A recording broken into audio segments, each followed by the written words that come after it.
Jack. Levi. The Book Club from Hell.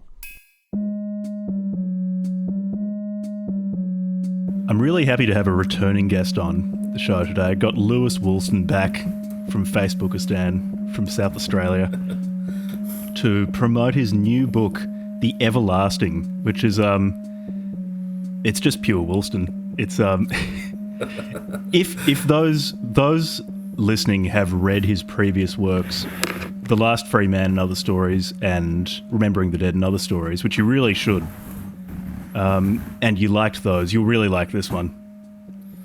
Yeah, so welcome, Lewis. Everlasting got released about a month ago. 4 or 5 weeks, yeah. About that, yeah. And congratulations on that. It's a really good one. It's pure Woolston, but there's an evolution in it. There's a much broader emotional range, I find. There are stories that are just about heartwarming, like brothers, cousins, and nieces. It's a heartwarming story, and there are other ones where you seem really angry. In your previous works, there's always this slight distance that gives this slightly dreamy feel to some of the stories, whereas in some of the stories in The Everlasting, it's just anger, like it's really upfront. So you're playing with a whole bunch of new, not totally new emotions in your writing, but they're just so much more at the forefront than they've ever been. Before we get into that, actually, anything you want to shill other than The Everlasting? I've had stuff in Minimag, as usual. I've had stuff in the first issue of Ventu, if anyone's interested in looking that up. I think I've got more stuff coming on Minimag. I give them all my slops, so I actually can't keep track of what they do and don't have. So all the stories that got cut, the good stories that got cut from this book, will end up in Minimag probably. Mm-hmm. So keep your eye out. Minimag's great anyway. Everyone should read it anyway. Yeah, it's worth reading anyway. Yeah. Yeah. How many stories actually got cut to, I forget how many are in The Everlasting, but how many stories were there that then got whittled down into The Everlasting? It was originally a much, much bigger book, yes. Originally, a lot got cut and have since been in Minimag. I think it probably was a bit too big in its original format. That's not to say I'm not still annoyed that some of them got cut, but I think maybe I'll do like a collection book, stray stories or something I'll call it, and all the cut ones can end up there or something. I don't know. But yeah, that's it was a much bigger book, yeah. What were the criteria that made your editor let certain stories in and not let others in? Because I agree, it's a really good length now. And there's not a weak story in there. But obviously you feel like some of the other stories that got cut because you're annoyed about them getting cut were worth being in there. Was it that they just didn't fit with the tone, or your editor wanted to focus on Luke? Because there's that through line of Luke stories that pins the whole thing together. That's something I've started doing, which I've thought about doing for a while. I don't know if you read much Bukowski. He does his sort of alter ego as Henry Chinaski, I think is the name he uses, which is actually Charles Bukowski, but fictionalised just enough to not get sued, sort of thing. So yep. I thought doing the same thing, Luke Walton, really original, really camouflaged. But I thought I'll do that, and that's just fiction. So when you see that, Luke, it's me, but just fictionalised just enough to not get sued, basically. Yeah, I had a strong feeling that Luke might have been Lewis at some stage. Yeah. I do like that structure in short story collections, because with Remembering the Dead, you did something similar where there were the Remembering the Dead stories that formed kind of the backbone of that collection. And in this one, it's the Luke stories are the real backbone. And those are some of the most, like I was saying earlier, they're the stories where you're the most openly angry or openly sad. There's much more open grief in them than many of your other stories where there's this distance from a lot of the things that are happening. and this sense of stillness. Actually, it's recalling something in stillness, which wasn't happening with the Luke stories. There's something new for you, and I really, really enjoyed reading those ones. Were you trying to write the Luke stories in a new way, or is this just an evolution of you fairly naturally that you weren't pushing for? I wanted to write about the Jehovah's Witness thing, and I had to find a way to sort of do that and sort of keep the anger and the sadness, but still be coherent and still readable, rather than just a rant. Yeah. And so calling it, going as Luke, sort of worked. And yeah, it was just about the right way to tackle that. Sometimes you just have to find the right angle to tackle certain subjects, I think. Yeah. Yeah. And for listeners who haven't listened to first episode where Lewis came on to talk about remembering the dead, I should probably contextualize things for them. So you grew up among the Jehovah's Witnesses. Yes. And then went to, which city did you go to and got Perth. into, sort of drugs that were a bit too much fun. And well, yeah. And so the Luke story is sort of, it retells much of that.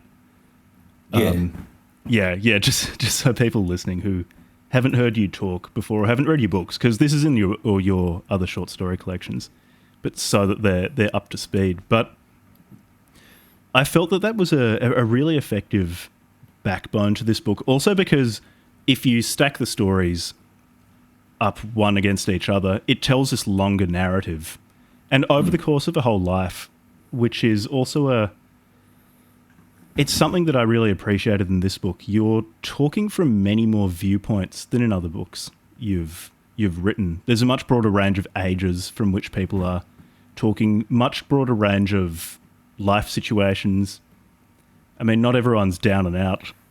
There are some people who are actually quite comfortably off. Some people who are too comfortably off in retirement and are just bored, shitless, and trying to work out how to care about life again.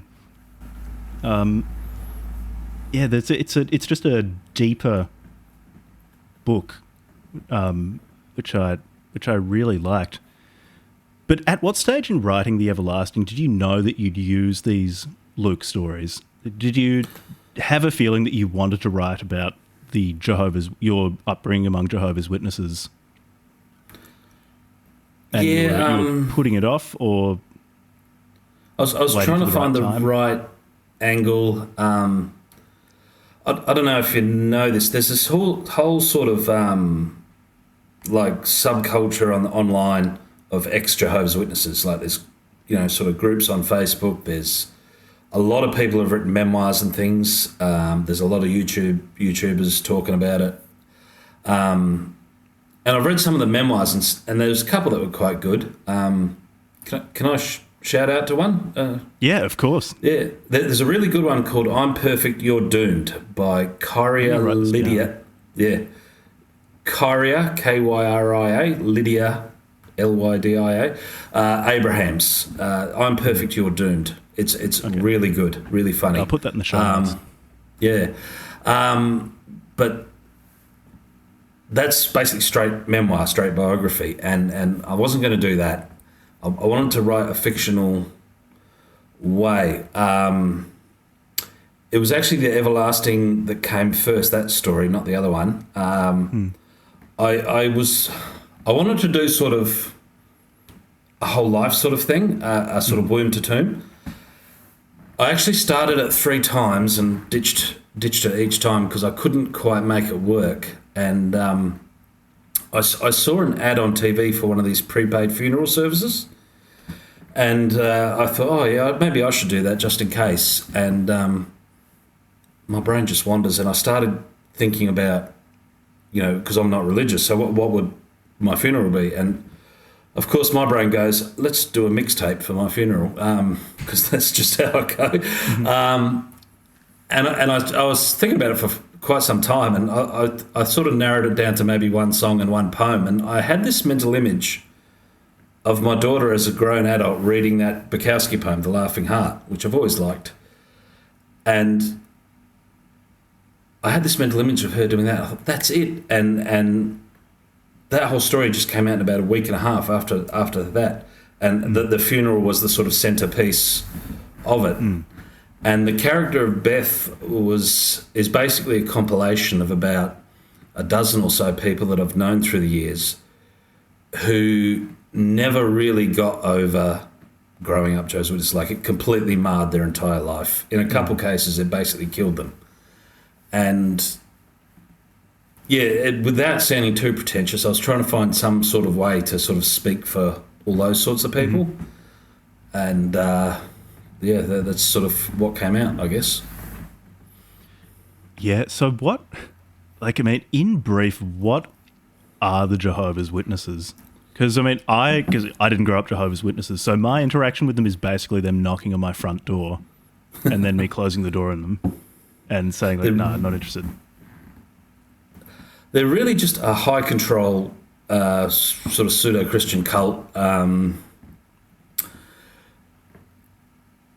They're very... It's a very business model kind of thing. Like, you've got to try and recruit. They're very intensely trying to recruit. They're very legalistic. You can do this, can't do that, can't do this, can't do that. Very high control over your life. They are starting to die now. They have big problems keeping their young people, which sort of I can attest to. Most of the young people hate it and leave as soon as they can. But they do practice things like disfellowshipping. So, like, you leave, you don't see your family again. So it can really fuck people up growing up Jehovah's Witnesses. It really does. So yeah, they're probably more intense than the Mormons in some ways. They're probably, if you think of like the other smaller, nuttier groups like Seventh-day Adventists, Christadelphians, groups like that, they're sort of in that rough grouping, I guess you'd say. And growing up there, were you allowed to like go to school with non-Jehovah's Witnesses? Were you allowed to wander around outside? You know, is there a compound you're not allowed to go outside? No. Do they let you leave? I just don't know what the life is like. Okay. Beyond reading your stories, like your stories are they didn't really sell me on Jehovah's Witnesses. I'm not good. Not champing at the bit to sign up after reading what you said about them. But they're very so you basically, like, you live in a normal house and your parents have a normal job and whatever, but you're constantly told there's Jehovah's people and there's the world, you know, the world, and the world is all run by Satan and it's all sinful and evil, and you're constantly told to keep sort of separate from it while still, you know, having a job and going to school and whatever. But you're also expected to try and recruit the people that you meet, and what happens in practice is that all the young ones sneak around and get away with as much fun as they can, and until they're old enough to leave. That's in reality what happens. But in theory, you're supposed to recruit your classmates and testify to, you know, and the whole thing is just really toxic and really warped. And the sooner they die off, the better, really. And then upon leaving, so can you leave when you're 18, or is it just when when you can legally? When you can, yeah. When you've got money or whatever to go, I guess. But yeah, you lose, because of the disfellowshipping thing, you lose your family as soon as you go. So yeah, they're holding your family at gunpoint essentially to keep you in. And then on leaving, are you prepared for interacting with the outside world or with the world? Where No. Yeah, well, it's especially now, just your ability to indulge kind of your animal desires is everywhere. You know, with porn, alcohol, drugs, just all sorts of stuff pushed on people that people who've grown up in that environment and to some extent know how to deal with it struggle with. And you have plenty of people who grow up in the world who become alcoholics. Is it worse for people leaving Jehovah's Witnesses that you haven't learned how to deal with that stuff? You haven't. There's a whole bunch of stuff you miss out on. Like, you haven't learned how to interact with normal people. Like, I never went on a date, like, before I left home. I never did any normal social interaction. I was probably really quite socially stunted well into my 20s. Probably still. Now I just don't like people. I'm just a grumpy old man, but that's different. You're just a standard Australian male now. Yeah. But you don't know how to function in the real world. And like, the Jehovah's Witnesses are very anti-education because nearly everyone who gets an education leaves. So you often have no job skills, marketable skills to go out and earn a normal living and have a career or anything like that. So a lot of people are completely fucked when they leave. A lot of people come back with their tail between their legs because they got nothing, they can't cope out there. So it's sort of better the devil you know, but it is it is some real ugliness, yeah. You're not prepared for the real world. Do you remember some of the times where you had to, say, going on a date for the first time, or doing, I don't know, going to the cinema or something and seeing a movie that presumably they'd consider to be satanic, doing these things for the first time? Do you still recall that, or are you too used to being out in the normal world now? No, I did. Because obviously I snuck around and got away with as much fun as I could, I remember going to a friend's place to watch, a dirty video from the video store, and things like that. And so I sort of had some clue, but one of the things that growing up, it teaches you is that anything forbidden, anything frowned upon is really loads of fun. So you tend to gravitate towards anything sort of a bit sleazy, a bit naughty, a bit, I remember when I first moved down to Perth, they used to have the old the Club X shops. You remember them? The old shops? Yeah. That was when I was a kid. That's And they had there's a couple of them had like a little cinema, and I used to be fascinated. I'd be like, what goes on in there? And when you actually go, it's actually bit grim, but but it had this fascination for me because it was forbidden, it was sinful, it must be loads of fun, but it's actually not. But yeah, it actually just sounds like the perfect breeding ground for petty criminals. Like, teach people to get really good at sneaking around, teach them that anything you're not meant to do is really fun, and then just make sure they don't have any skills to go out and make decent money. An honest living. Yeah. That's basically true. Yeah.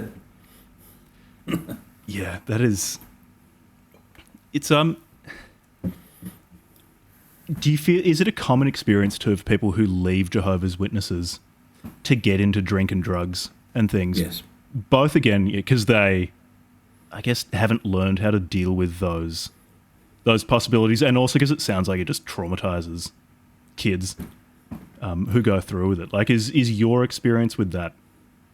Oh, common, yeah, very common. Yes, yeah. There's a really strong link between this sort of fundamentalist upbringing and alcohol, drug addiction. Yeah. And are there groups of, say, ex-Jehovah's Witnesses who are who are, say, looking for people who've just left to try to? Oh, there's a whole network now online, of ex-Jehovah's Witnesses. There's groups on Facebook and various other social media. Yeah, there's a big sort of network now, which didn't exist when I was young, but that's a thing now. Yeah. Well, that's good. I mean, I guess that's an example of social media actually doing what it's doing some good for a change. Solder's doing, is being able to link people together who have similar life experiences, being able to help each other. When you left, was there any point when you were in the world that you thought, oh, this place is satanic? The Jehovah's Witnesses were right. Because you'd grown up in that environment for long enough. Surely some of it had just wormed its way into your brain. Did you ever find yourself thinking that, or you just rejected it so fully that you never had those thoughts? I was basically a convinced atheist by the time I was 11 or 12. And it was just a matter of suffering through it and waiting till I could get out. I I guess because I was a very bookish kid, so I'd go to the library and learn about evolution and things, and I knew this, ancient biblical nonsense can't possibly be true, and so I just had contempt for like the elders, for my father. I just thought, you're all morons, like you are really fucking dumb, and couldn't say that, or they'd be hell to pay, but couldn't say it, couldn't do anything about it until I got old enough and left, and then. So the leaving just confirmed what was already there, I guess, and so no, I never had any second thoughts or doubts. I did actually, in my late 20s, I did dabble with Christianity briefly. I thought that maybe I'd thrown the baby out with the bathwater and should look into it again, but it didn't stick, no. No, I asked just because I know a bunch of people who grew up under Bolshevism, and when they left the West and saw like petty crime and stuff like that, thought like, oh, were the communists right? Like, is the West really? And they saw like, I don't know, porn cinemas around and drug use on the street and homelessness, which existed in communist countries. It was just like, I don't know, if you were caught pickpocketing, they just send you to prison for a really long time, so you didn't see it. And a bunch of them thought like, oh, were the communists right about the West? Is just completely degenerate. It's why I asked. I was wondering if that was the same for Jehovah's Witnesses people. I'm trying to link together some of your books, actually, because a major theme of your first short story collection, The Last Free Man, is about how you just went and lived on the Nullarbor for ages to try to get away from people. Was that after you left Jehovah's Witnesses, you'd gotten into heroin, gotten clean, and then just got burned out on all of that and left and tried to reset and step away? Is that the order of events? There was a sort of a 10-year period of actually trying to fit in with society and do the normal society things, and I just wasn't very fucking good at it. And I don't particularly enjoy society. I think it's mostly stupidity. And after 10 years, I remember hitting 32 and realising that I wasn't any better off than I was at 22 and going, what's the fucking point of all this? And, ended up I at the Nullarbor and loved it. So, yeah, that's...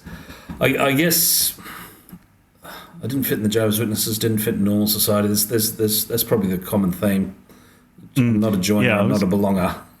I was wanting to ask if there's some sort of through line there of, it might just be what you're born with. Like, you're just naturally inclined to not liking large groups of people, but growing up in such a legalistic environment as the Jehovah's Witnesses might make you just less tolerant of societal conventions in a big city. Yeah. And eventually culminating in you going to one of the most remote places on Earth and going, no, I'm not going to deal with anyone. Or with the 5 people in a 100-kilometre radius or whatever it is, some particular roadhouse. Yeah, basically, yeah. Yeah, do you reckon that was also part of what poisoned your time for you in the military? Because that, for someone who doesn't like rules and is probably from childhood had a dislike of rules inculcated in him, joining the military was a bold choice. It was a desperate choice. I was desperately poor at the time. But and very, very much the wrong choice, yes.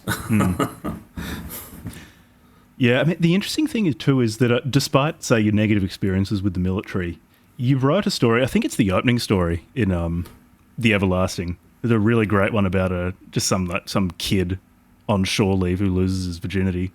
You write with a lot of empathy for people who might enjoy that military environment, because there's a sense of community in that story, and a sense of this kid's fitting into something broader, and might think it's a mistake to be there, but you write with enough empathy that you can see how a different person might enjoy it. Similarly with religion, there are some stories in here where you write about sort of people's religious impulses and religious communities with a lot of empathy. And it seems that you're acknowledging that it can be meaningful for other people, which is, I think, a real strength of this book, that it's not basically what Lewis thinks, just like blasting the reader with no subtlety. There's a lot of subtlety in there. It's and it's very understated as well. You're not waving it in people's faces. No, I did a bit of that when I first started writing, and I got my publisher just sort of said, no, you can't lecture people, you can't, rant at people. And yeah, just I think as I've gotten older and matured a bit more, I think a lot of good writing is just being in other people's heads for a bit. I think there's an element of that. Yeah. Yeah. And on that, I mean, I guess on that military point too, almost all of these stories seem to boil down to the significance of family and your group, for better and for worse. Because you can have a family that damages you for life or causes you serious problems, like growing up in a religious cult. But there are also quite a number of these stories, there'll be part of them where a character finds the right person to spend their life with, has children, and that really saves their life and draws them deeper into life. Is this something that just through your own life has become more and more evident? You've seen it in yourself, in other people? Or were you looking for some sort of, I guess, redemption narrative too among all the bad things that happened to Luke? Was it a conscious choice to put these things in there? No, I think that's sort of where I'm at in my life now. I mean, I'm 45 and married and got a kid and stuff, so I've sort of been through that emotional ringer and sort of seen both sides of it. I mean, I think meeting my wife and having our daughter was probably the best thing that ever really happened to me. But, I mean, at the same time, growing up in the family I did was probably the worst thing that ever happened to me. So I just think it's experience that I've lived, and it gets funneled through into the page, I guess. Yeah, I guess it's, family, it's just such an intensely powerful force in any life, and it can really fuck you up badly if it's a bad one, or it can save you. And even wash away some of the problems caused by a terrible family if you find a good one. Oh, yeah. Yeah, do you think it's really possible to leave behind your family, like a good or a bad one, even having started a new one? There's always going to be baggage there, but I think if you sort of have some understanding of what was bad and what went wrong, and if you make some sort of conscious decision on some level to not do that and move forward, in something a bit healthier and more positive, then I think, you can to some extent leave behind that. Yeah. I think it's possible. Yeah, and do you have, I mean, because you mentioned you've seen people from Jehovah's Witnesses who've done okay, and others who could just never leave it behind. Do you have a feel for what it is that lets certain people finally be free of it, or be free enough that they can continue living, and what it is in some people that means it just destroys them and they can never leave it? I don't know. You're talking about real deep inner motivations here. I mean, that's sort of what your book's about too. Yeah, I guess. Like, your stories really do invite these questions. I think there has. This is purely my layman's personal observation, but I think there has to be some sort of determination of, I'm not going to let this determine my whole life. I'm going to find some sort of way to move forward. I think there just has to be, I guess, what would you call that? Inner grit or something? I can't think of the proper therapy word for it, but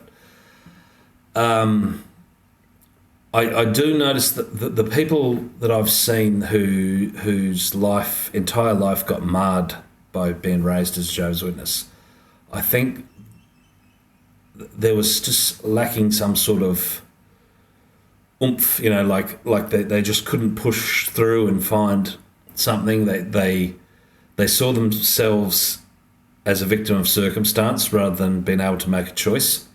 I'm starting to sound like some sort of new age therapist, but that's really, I think it does come down to that, at least in part, yes. Yeah, and I mean, I guess, do you find it was similar with people too who were trying to get clean that you met? Is the ones that end up making it have also that sort of that resolve? Yeah, I think so. Yeah. Do you find actually is it a similar sort of mindset that you find among people who've left Jehovah's Witnesses, particularly when they're fresh out and poor, don't know anyone, and are pretty fucked, and those who are really having a rough time with addiction, say on to heroin or? Oh, very much. Yeah. And just the severing of all that you knew, like you've grown up in this cult and then boom, you're out of it. Now what? And with addictions, it's a very similar thing. You your entire life revolves around drugs, and then boom, now you're clean. Now what? It's a very similar situation. I guess similarly too, and helpfully with people getting off drugs, there are communities of people who've done it, who are trying to help, because that's where actually some of the humour this book came from. It's there's just this recurring joke about it's kind of like the bro science of detox. A bunch of people talking about your dopamines, recovering when you're getting clean, and just like consistently people saying, "Oh yeah, the first time you have sex after getting clean will blow your mind. It'll be the best thing." I think the character was it Luke in that story who was Charlie, getting clean. Charlie, yeah. Just like in several different places, like working a fast food job with this like a burned out alcoholic, like saying that, just like some really really skitzed out former tweaker telling him the same thing. Do you find that is there like one bro of the things science people tell you? Yeah. Oh yeah, there's all this bro science. Yeah, everyone's a fucking expert on. Yeah, no. And the other one similar to it is that people say like the first 2 weeks after you detox, supposedly you can't get a woman pregnant after. Oh, it's fucking bullshit. But people swear by it. Encourage such irresponsible behaviour. No, don't do that, kids. But they're like I've heard all sorts of bro science shit about that. Yeah. Do you find any of that is actually helpful? With like obviously not you can't get someone pregnant 2 weeks after you detox, but is some of that culture that it has emerged among people recovering from addiction, is it helpful? Yeah. It's because it's people who've been through the same thing, and sometimes they're a bit daft or whatever, or a bit skew-if, but they've been there, they've suffered the pains of it all. They know. They know what it's like. So whereas if you go to some sort of professional, it's just a different thing. Which is not to say that professionals can't help, but it is a different thing. Yeah. Yeah, it's such a strange feeling that you can live for so long in a place, and there are so many of these subcultures which are so intensely different and have such intensely different lives for the people in them that you can just be barely aware of. And there are just all of these strange connections between, at least from what you say in your stories, Jehovah's Witnesses and people in Narcotics Anonymous or Alcoholics Anonymous. There's a bit of a pipeline there. There's a bit of a pipeline. Yeah, I was going to say it really does seem to be a pipeline. How representative would you say the Luke story is of people who grow up in Jehovah's Witnesses and leave? Is it the kind of story that someone who's left Jehovah's Witnesses would recognise and say, I either know people like that or I've been through that? Yeah, it's more common than you'd think. Yeah. Even the acting out at school too, because there is there's the story where Luke, not Lewis, Luke, like smashes up his school and pisses all over the teacher's desk and things like that. Is that also something that they get all of their rage and helplessness bottled up, especially as a teenage boy, where you're pretty emotionally dysregulated anyway. You get it bottled up in the legal order of Jehovah's Witnesses, and then it just explodes somewhere else, like at school. Yeah. Or I guess anywhere where someone tries to impose rules, but I guess can't be as strict as Jehovah's Witnesses, because, a state school's not going to do that to a kid. And so it explodes there. It's very common. I would like to see some sort of study linking fundamentalist Christianity and poor performance and poor behaviour at school. I'd be willing to bet money that there's solid data there. Yeah, probably. I mean, I'd feel pretty confident about that.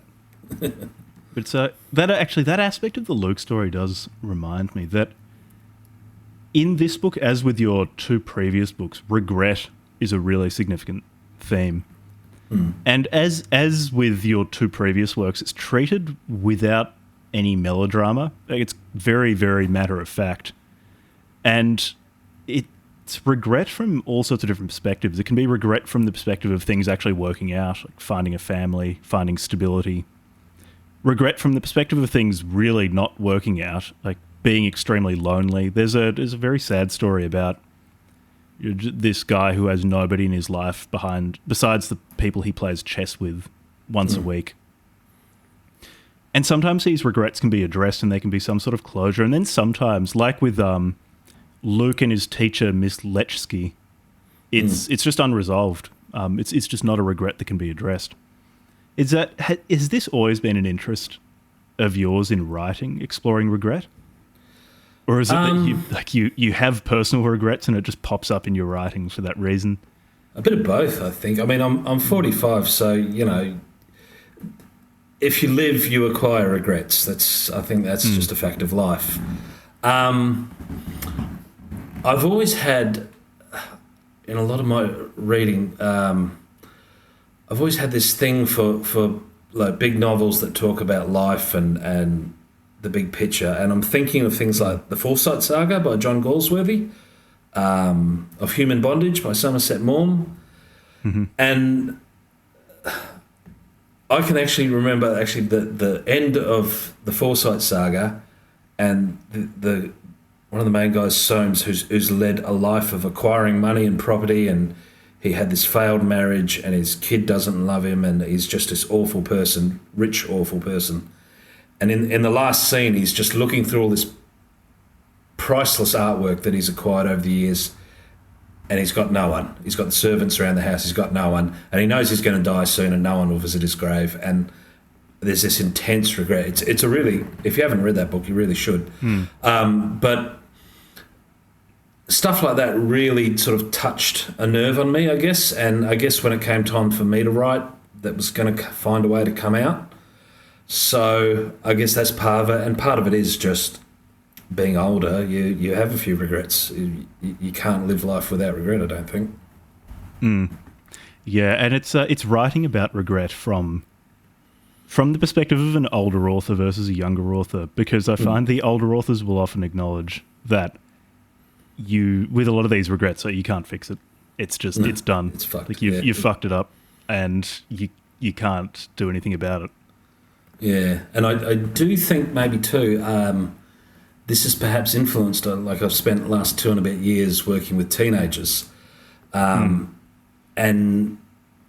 because I am the age I am and I've had the experiences, I can sort of pick, you're never going to leave your country town, you're going to maybe amount to something, you are going to be a fuck up in 10 years, and I can sort of pick it, and I think it's pointless telling them that because they won't listen to me, and there's nothing you do about it. And it's just like, well, yeah. So I think I guess regret is born again anew every generation, every person. It is remarkable. I mean, I'm now getting to the age where I really do see it. Where I remember being a teenager and feeling like the adults around me just truly didn't know anything, and being very irritated when they would say to me, "Look, I've seen this before, and And I was thinking, nah, you don't know me. I know everything. And it's just such a strange feeling being on the other side of that and seeing what is really like a child in an adult's body trying to navigate the world and just insistently not listening to people. And I think truly not understanding, because I didn't, that adults were actually once your age. Like, in order to get to the age of 45 or however old the person trying to give me advice was, they too had to be 14. They're truly not comprehending that. And it's there was as a character, I forget his name in one of your stories, it's this guy who's getting pissed at a skate park and is like a full-grown man and should know better. Yes. And your character is like using him as a way to mark time, as his hairline recedes and his body starts falling apart. And this guy, I think it was that guy was an inspiration to go and join the military. And like get shipped off to Afghanistan and and actually like really funnily, because I feel like in a lesser story, the main character having gone to Afghanistan, gotten hooked on opioids because he just flashes his veterans card to the pharmacist or whatever. You'd expect him to say, "Oh, but you see that guy still sitting at the skate park and think, oh, but it was still worth it because I'm not that guy." Whereas in this story, he's still kind of unsure. It's like, yeah, maybe I shouldn't have joined the military and gone through all that. Maybe I could have just been drinking beers at the skate park as an adult with the teenagers, and it would have been better. There's that ambivalence, I think, really, really makes the story. Yeah. Well, that's sort of. I was sort of thinking about like. I got stuck working security in Adelaide, and I spent almost 10 years like that, and left and went to Nullarbor, did other things, and every time I come back to Adelaide, I still bump into fucking idiots that I used to know from nightclubs, cooked units, man, like just, and I just think of them and I go, what have you been doing with the last 2 decades, like? And then I stop and think, well, what have I been doing with the last 2 decades? Am I really that better off, I've been striving, trying to make something of my life, and, you were just having a grand time getting cooked. Like, which one of us is the idiot, I do wonder that sometimes. Yeah, I guess. I mean, you'd know better than me. I guess you have to pay for it. You're getting cooked all the time behind closed doors. Yeah. Yeah, there's but yeah, I don't know, I guess maybe that's part of the regret thing. I just sort of wonder, did I make the right choice? And I'm not always confident about that, yeah. I think it's very rare that someone is. If someone has any capacity for self-reflection, you're always going to wonder what other possible lives might be or might have been. Because I guess it's just also part of getting older. You really realise that time stops for no one. That you're just going to be older. In a year you are just going to be a year older, and those opportunities that presented themselves during that year are gone. They're gone. You either took them or you didn't, and there's just nothing you can do about it. No. It's something. There's a lot to be said for reading young writers, and I really do like reading novels by quite young people. I mean, there are plenty of people like whom we communicate with that write really great young person novels. Like Adam Lewis Reinspect is a great example. Mixtape Hyperborea is just a really good novel from just a young guy. But I mean, it's probably also just the stage of my life I'm in. I mean, I'm not a young adult anymore. I'm just an adult. Books by older authors I just find resonate with me more now. And I think a lot of it is just the treatment of time and and that ties into regret, how it's not infinite and it just gets away from you. And I think that's in basically every story you've written that I've read of yours. And I've read 3 of your books now. It's just always there. Yeah. Even when you're writing from the perspective of younger characters, you can feel that spectre sitting in the distance. They might not be aware of it, but you as the author are, and it's very, very clear to see. Well, yeah, I was 39 when my first book was published, and I'm 45 now. So, yeah, it's, I guess I was always going to come at it with that perspective, yeah. Yeah. It's, I mean, I guess it ties into that too. A lot of your stories deal with how does one deal with their past.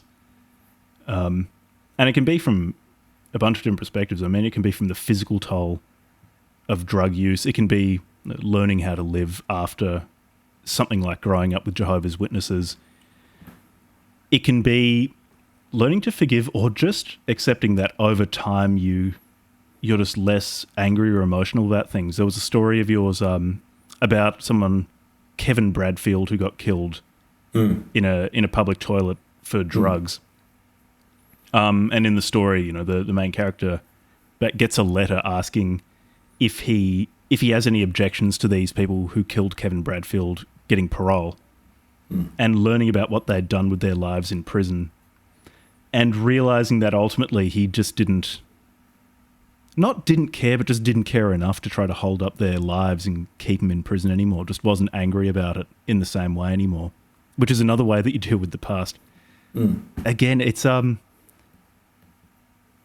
guess maybe if I'm not being too pretentious, a really common feature of all your stories is just how someone deals with past time.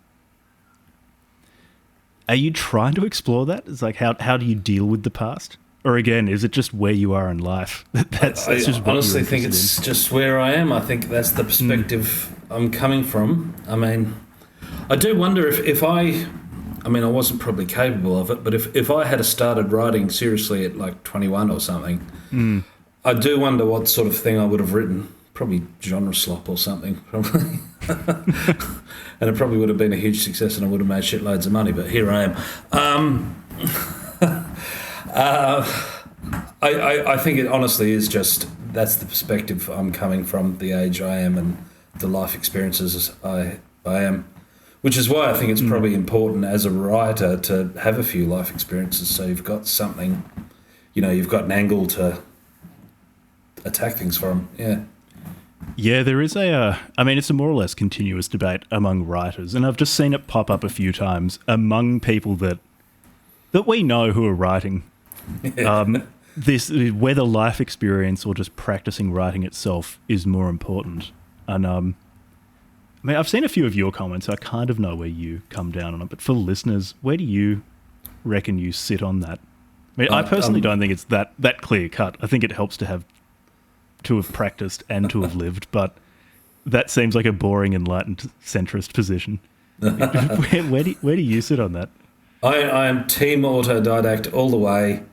Do not go to fucking creative writing courses or anything. Avoid all that stuff. Do not get an MFA thing. Work a crappy job, read heaps, work a series of crappy jobs, move around, read heaps, and there you go. That's where I stand on that. Yeah, and I guess there are a bunch of different angles to this as well, because being an autodidact is, with writing, I think maybe just because it's how I've come at it. I think you probably get best at writing by just doing it. And doing it, and if you can find someone who will give you honest criticism and say what works and what doesn't. But I feel like that's probably the best way to get good at writing, is just do it. And, an advantage of an MFA is that you're basically just forced to do it.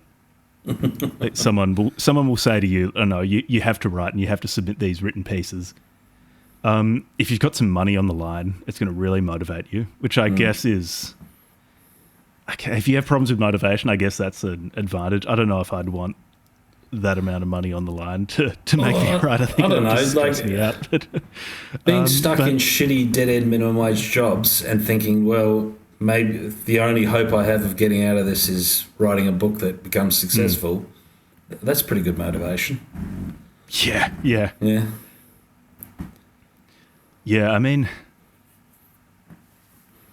it's hard not to be too much of a doomer about it.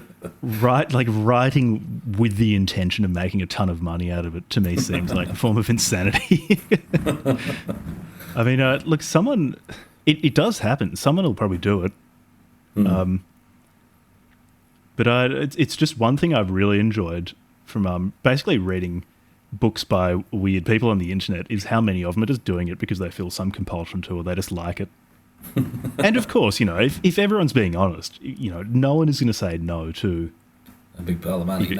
If the stars aligned and you made a huge amount of money off it. But there is something very nice about that. You've got a group of people who are just grinding it out because they, for whatever reason, feel that they have to or they want to. But yeah, the working the crappy jobs thing, I wonder how much of it is just doing it and feeling desperate and angry, and that being good motivation. I guess you also observe people pretty well if you're, working as a forklift operator or in fast food. Yeah. I do. I wonder how many too are written with a certain amount of spite, to get back a parent or a teacher or a high school bully or, the girl who rejected you years ago or an arsehole boss years ago. And, the fact that they might Google my name and see I'm successful. I do wonder how many are done but from that motive. Which is, if probably, it works. Probably 80% of novels. Probably a lot of them. Probably a higher number when it comes to worthwhile ones. Spite motivating writers since the dawn of time. Oh, yeah, right. Especially novelists and short story writers are just such spiteful people. Just very extremely introspective, neurotic. It's just it's the perfect personality for being motivated by spite. Yeah, I mean, I don't think that this debate about life experience or I don't know if I've seen it called talent at times. I guess maybe just practicing academically is closer to what I think it is. I doubt it's going to get wound up anytime soon, but I do find it's broadly autodidactic writers are more fun because they're more idiosyncratic. Like no one sat them down and told them this is how you write a good story. They've worked it out for themselves, and I find you get way more rough edges with them.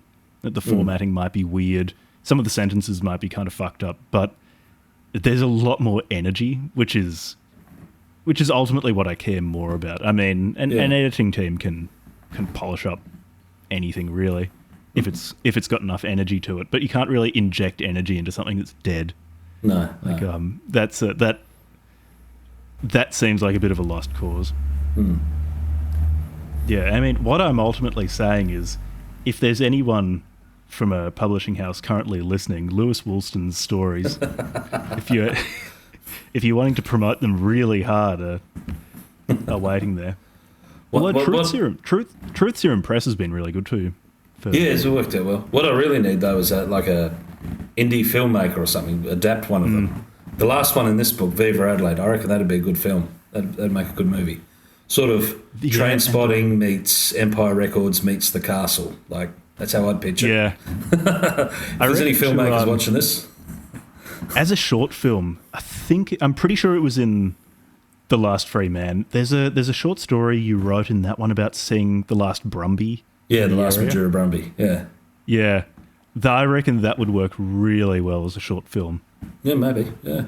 Yeah, if they did it on location, something brief like 20, 30 minutes, I think that'd work so well.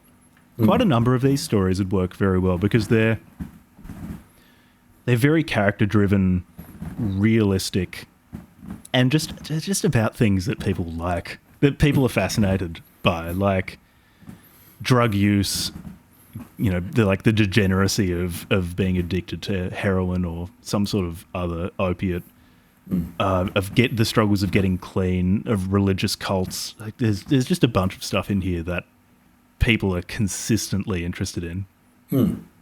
I mean, me too. I was reading it and was like, oh, I'm actually learning about a life that's just very alien to mine. I'd never been addicted to drugs, and just never been part of a religious cult. So there are just big parts of it where it's morbidly fascinating as well.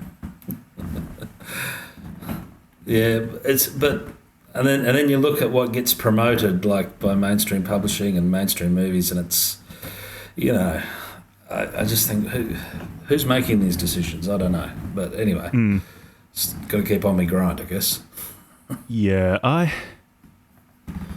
kind of swing back and forth between feeling pessimistic and optimistic with that. I feel like we're at a bit of a turning point in terms of publishing, because it feels like large publishers don't quite know how to advertise at the moment, or just haven't worked out an effective way to advertise books as they used to be able to.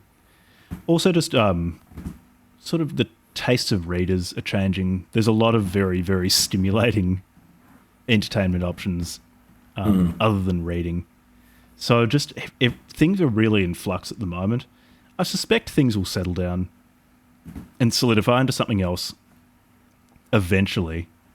Whether the reading public will be larger or smaller at the end of that, I really don't know. But part of me wonders whether people will just get so sick of particularly AI-generated slop that they'll just go back to something like a paperback, which doesn't try to predict what they want, doesn't try to recommend anything.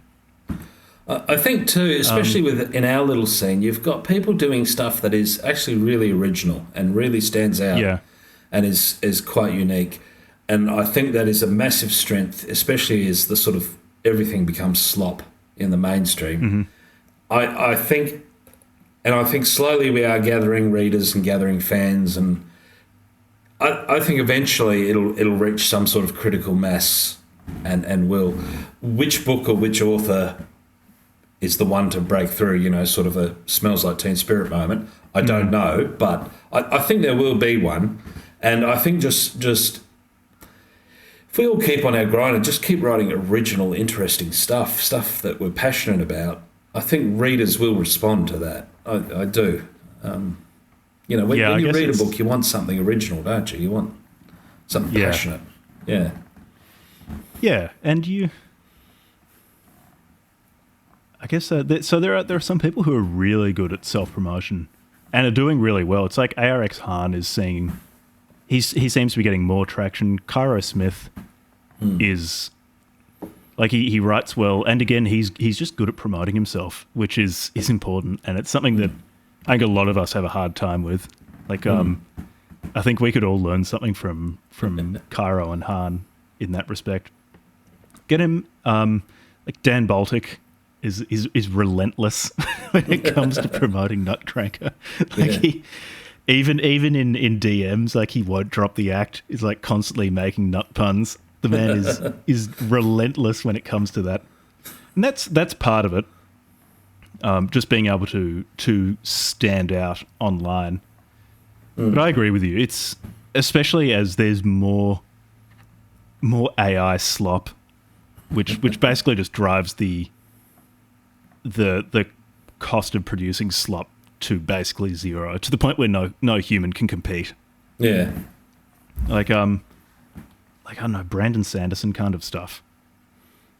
It'd be pretty hard as those models get better. It'd be pretty hard to compete with a machine on writing that kind of stuff if it can produce 100,000 words in a few seconds. So. Yeah, I guess all we can really do is just keep writing, and ultimately for the sake of writing. Yeah, we're all mad, but yeah. Yeah. I mean, maybe if I'm being very, very optimistic, it might actually make doing quite novel things more valuable. In that if you're basically trying to write something that an LLM would struggle with, and if that's the mark of of human authorship, which I suspect a lot of people will still care about. I mean, people still watch chess tournaments, even though my phone could beat any chess grandmaster in the world today. Yeah. People still like doing that. So I suspect people will still like reading books written by humans. The key might lie in writing things so idiosyncratic that an LLM would struggle to do them. Yeah, maybe that's the way. Live in something small like towns you've done. small towns and places. When I wrote the first book, because you know you have that moment of doubt as an author, and you go, "Oh wait, am I doing something original?" I actually Googled fiction written about the Nullarbor, and just a Google search to see what I could find, and I found a bunch of non-fiction. I found a really good book about the reptiles of the Nullarbor, some history about the railway and stuff, but as far as I was able to find on Google, I was the first person to write fiction about the Nullarbor. I'm probably not. There's probably some obscure book that I don't know, and I don't really care that much. I mean, if someone proves me wrong, I'm not bothered. But it struck me that's that's a good selling point. That's a good standout sort of thing. So maybe that's the way to go for young writers now. Go live in some tiny little town that no one's ever heard of and write about it. I mean, yeah. Get out of the inner city. Get out of. When you say tiny, like it is really tiny. Yeah, but I mean, maybe that's. I mean, how many books have been written about Carnarvon, Western Australia, or I don't know, Walgett, New South Wales, or Normanton, Queensland? How many people have written about those places? Why not be the first? You know, that's a possibility. At least then you'll stand out. You'll be something different, and that's always a selling point. You know. Yeah. You do a Gerald Murnane, and I think he brags that he's never been in an airplane, never worn sunglasses. I think the furthest he's been from Victoria is Tasmania. Yeah, righto. Because he's up in the Mallees somewhere, isn't he? Yeah, some little town. Garoke or something. Yeah, that no one's ever heard of. Yeah, it's tiny.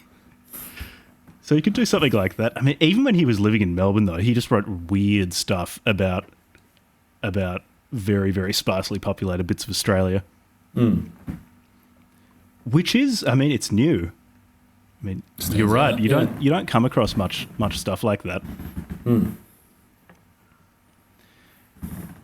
Anyway, are there any books that you've read recently, before we wrap up, that you've been really enjoying that you don't reckon people have read? Any people that you want to shout out? They can be people that we know, or just like completely unrelated people, whatever you want. I recently have been reading the short stories of William Trevor. I don't know if many people know him. He's a dead guy. Originally from Northern Ireland, lived a lot of his life in England.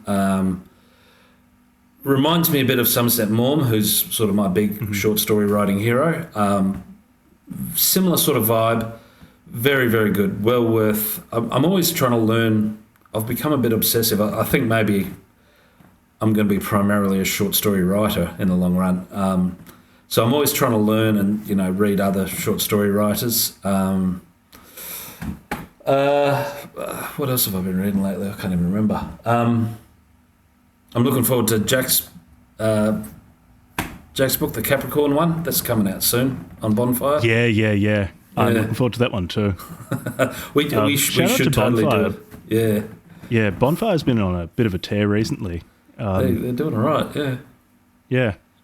I still think, can I broach my idea on the video? We should do a live event, Book Club from Hell presents, and just get me and Jack and yourself, anyone else. Just get like the back room of some hipster pub in Melbourne, get a bunch of us, record it, we'll say something off tap on the microphone. Yeah, get a few beers in you.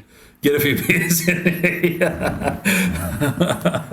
And just, and there you go, live event, yeah. That'd be fun. Yeah, we do need to do live events because people are definitely doing them. They just tend to be on the wrong hemisphere of Earth for us. Need to start doing them in Australia. A little bit closer. Somewhere where there's not an ocean intervening between the event and me. Yeah, I have actually read my stuff publicly before. Some of the stories in the first book. How did you find that?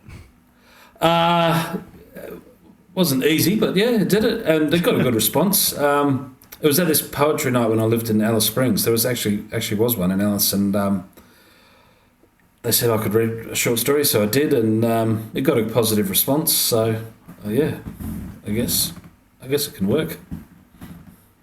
Yeah, beautiful.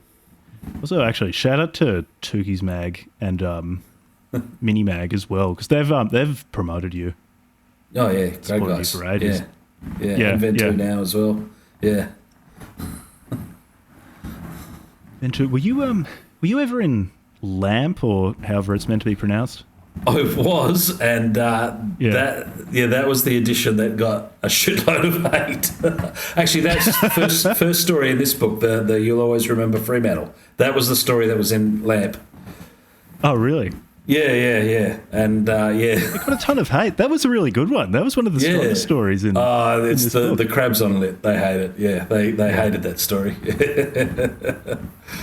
That was a great story. Anyway, it's lit as soon as you actually try to read, or especially as soon as you try to write anything, will turn on you instantly. They do, yeah. That's what the Tukey's Mag Discord server is. Basically lit, but better. With the crabs filtered out, yeah. Yeah, the crabs have been filtered. So before we go, I just want to say to people listening, I could really, really recommend all of Lewis's books. But The Everlasting is really great. Links to it will be in the show notes. You've got a Substack that you've posted some stuff on now. I read a brief one about basically how much you hated working at KFC with teenagers. Much shorter. Are you planning on that length of story for your Substack? Like a really brief 3 to 5 minute read, or a really condensed story? Yeah, I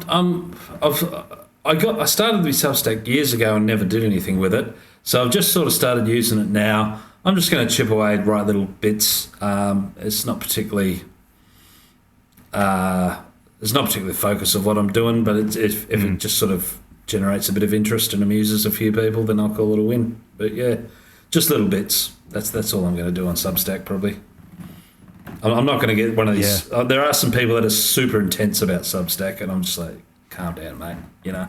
Yeah, it can. I mean, you can really drive some book sales with it, but you need to commit. And I say this as someone who hasn't committed, because you need to put a lot of work in. Nah, I think I'll just a few little bits here and there, sort of, yeah, and there we go. Yeah. Anyway, thanks for coming on. For listeners, really highly recommend The Everlasting. It's a really, really great book of short stories. And I just recommend doing the full Woolston. Just get all 3 books, read them, and read them all through. Yeah, exactly. They're just very, very quietly compelling, because they're not written as page turners with cliffhangers and grand reveals and stuff, but they're functionally page turners. Just keep reading them, and I can't stop. Don't know how you did it, but. Yeah, real congratulations for The Everlasting. And for everyone listening, we'll see you next time. And, go get a copy of The Everlasting. Yes, please. Thank you for having me.